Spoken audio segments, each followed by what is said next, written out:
Hi and welcome to my channel. I'm Simon and today I am back with the end of the year book. Is it the end of the year book freak out tag or the end of the year book tag? It'll have been in my thumbnail. I can't believe I've forgotten that already. Also, are you wonky? Let's sort that out. There we go. That's better. And this was started by the lovely Ariel quite a long time ago, I think.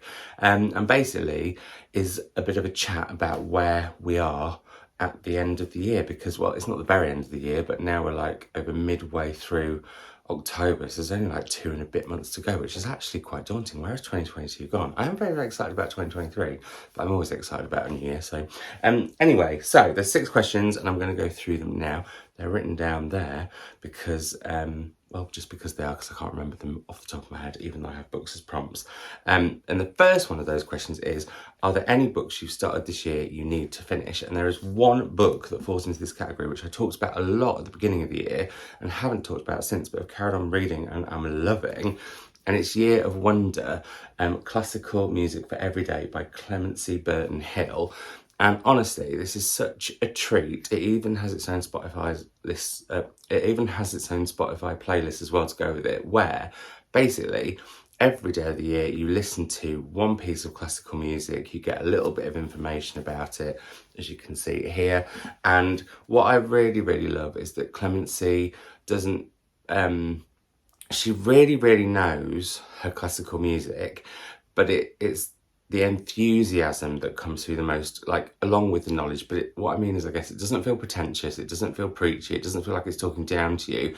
It's just interesting facts about the music or musician or the time period, and it just gives like an extra insight into the music. Oh, the bookmark's fallen out of it.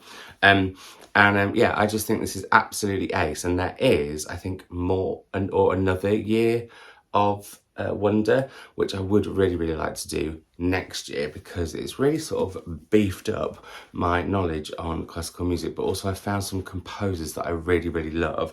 And also, I don't know if you're the same, but sometimes you'll hear a piece of classical music and you're like, I love that, but I don't know what it is. And I found quite a few of those through reading this and then listening to the piece of classical music. So yeah, I think it's absolutely brilliant. Question 2 is, do you have an autumnal book to transition into the end of the year? I've already read a couple, so I thought I would talk about the next one that I'm planning on reading, that I think probably is the most autumnal and timely in the fact that it's a little bit spooky, creepy, I believe, and we're headed to Halloween, and that is Hawk Mountain by Connor Habib.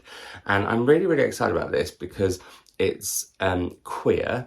It's a thriller that's got elements of horror to it, and also, I mean, it's got a lighthouse on the cover, so it's bound to be good. And I think there is something about the sea is so beautiful and can be so tranquil, but it can also be really ominous and almost threatening, I guess.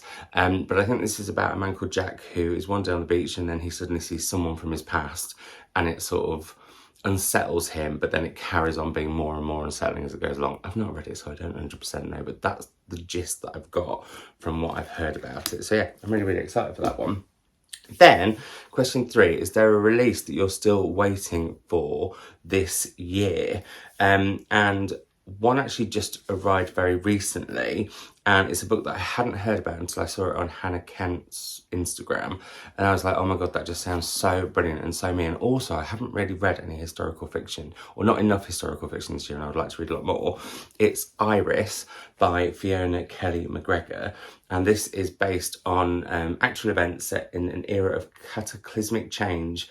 It's a fierce, fascinating tale of a woman who couldn't be held back. She was a thief, a fighter, a wife, a lover, a scammer, a schemer, a friend, a musician, a worker, a big-hearted fool, a woman who has prevailed against the toughest gangsters of the day, defying police time and time again, and yet she's now in a prison cell. I love the cover. I love this kind of, I love it when you hear about people from history who, they can be goodies, they can be baddies, but it just gives you a real different insight. And also, it's Australian fiction. I haven't read enough Australian fiction this year, and so I want to rectify that. And I just think, yeah, I was instantly intrigued when I saw that.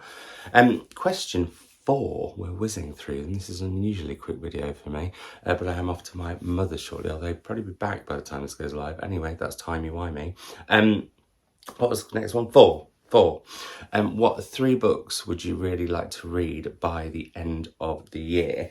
So I've chosen a favourite author I've not read yet, an author that I think could be a favourite that I've not read yet, and a debut. Actually, I might change my mind about the debut.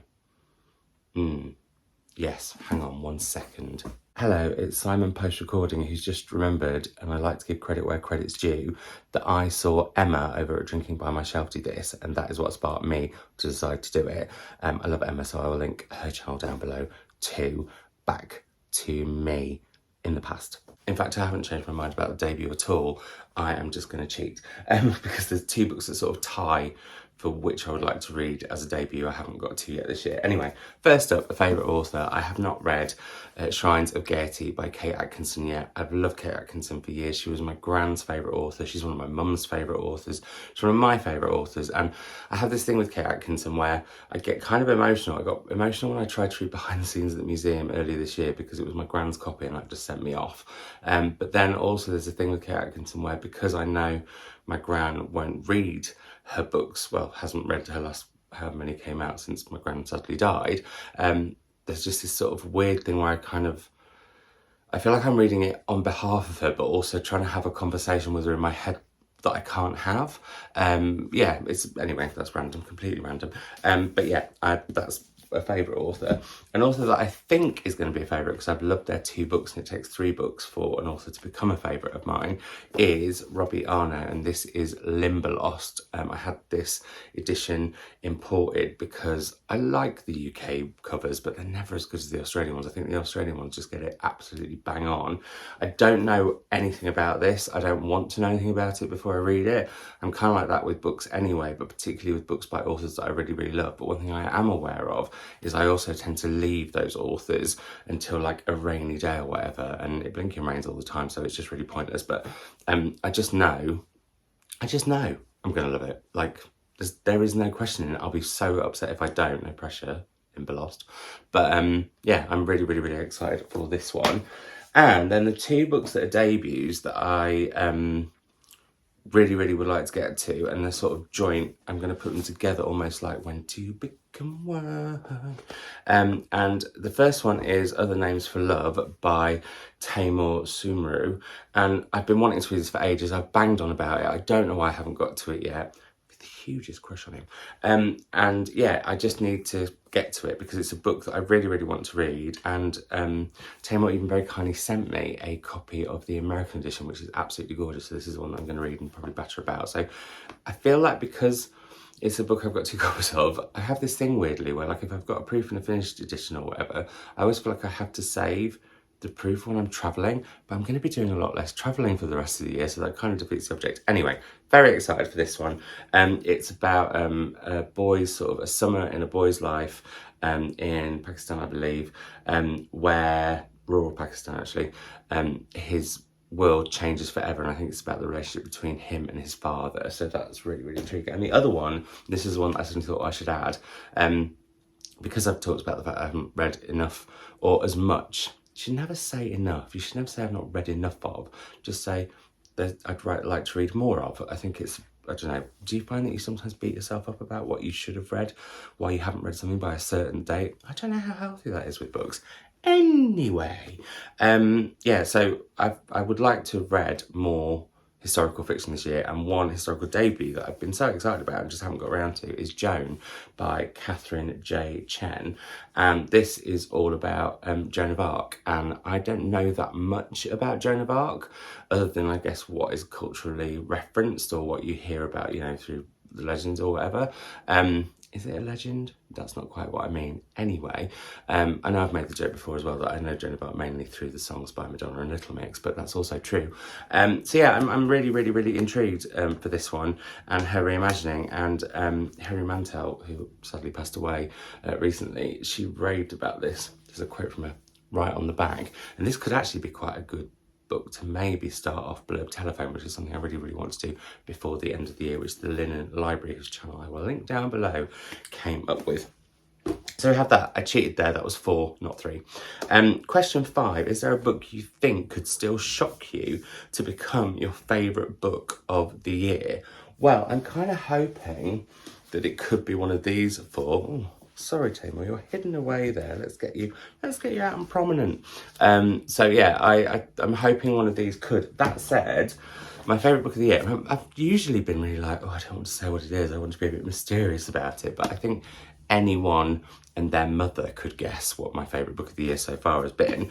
And I do think it'll be hard to beat this, personally. And that's The Island of Missing Trees by Elif Shafak. And this book just did something to me, and it got me in a certain way. And when that magical thing happens with books, like, it's the best feeling, and it's really, really hard to top. So I want it to be challenged, but I think it's very unlikely something will beat this. But who can say? I'll let you know in about 2 and a bit months' time, I guess. And then, speaking of 2 and a bit months' time, I guess, because it'll be the start of 2023, have you started making plans, reading plans for next year, is question 6. And the answer is, I'm going to be a real politician about this, and in the UK that means that I could be out of a job in less than 45 days. But, which actually is true because I'm finishing my job on November the 3rd, but I'm not the Prime Minister. Anyway, politics aside, this is a politician's answer, because it's yes and no. So I have a stack of 2023 books already, and I kind of want to start reading those possibly over the next month or so, and sort of get into them. There's a few 2023 books that I'm so excited for, and when the proofs arrive for them, I think I'll find it very, very hard not to read them straight away. I'm thinking particularly of Ayobami Adebayo's new book, which I can't wait for that to come through. Oh, actually, speaking of that though, she's with Canongate, and one book that I forgot to say, that I had a book recently arrive, I said, here, that I was most anticipating before the end of the year. But the other one actually is the new novel from Canongate, like Ayobami Adebayo, as I said, but hers is out in 2023, and this one's out soon. It's the new Derek Owusu book, and I'm really, really, really looking forward to that. I'm really intrigued for it and excited for it, and I want to get my mitts on it. So I'm hoping that'll turn up at some point. If not, I will go and buy it on release day. Anyway, but 2023 plans. I'd like to start reading some 2023 books before 2023, but actually when it comes to 2023, I think I've kind of got into this weird feeling where I kind of want to do more reading. And this t-shirt, I should say, is from Sunny's book trip, which I'll link down below, which is run by the wonderful CJ Reads, whose channel I'll also link down below.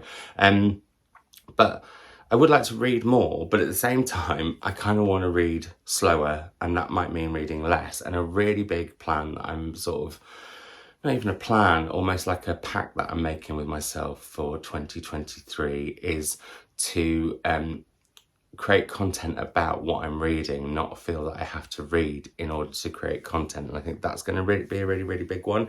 I think probably boundaries are going to be high on my priority list, because I think comments on social media are just getting wild, and I need to work out how I feel about that and how I deal with that. And really, like, I mean, if I could do like a pipeline dream, I'd love to judge the Booker in 2023. I doubt that's ever going to happen. So, but that would like take up my whole, I was thinking about this the other day when I was at the Booker. I was like, oh, what would it be like if you judge the Booker? Like, could you have a channel? Because you can't talk about what you're reading. You have to read a book a day for 7 months.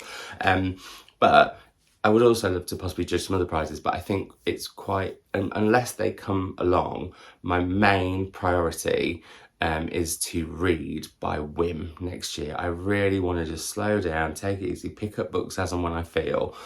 Themed reading vlogs, I love watching them, and they're so tempting to make, but I think as soon as I almost have a TBR, I fight against it, and yet at the same time I'm just saying I'd like to judge prizes, and that's exactly what happens. But that can be quite nice when you're told you need to read a book by a certain point. But yeah, I guess that, yeah, I feel a little bit like, let's see how the next 2 months go. Let's try out a few things and see what's what, and then I'll definitely feel more informed as to how I want my 2023 to be.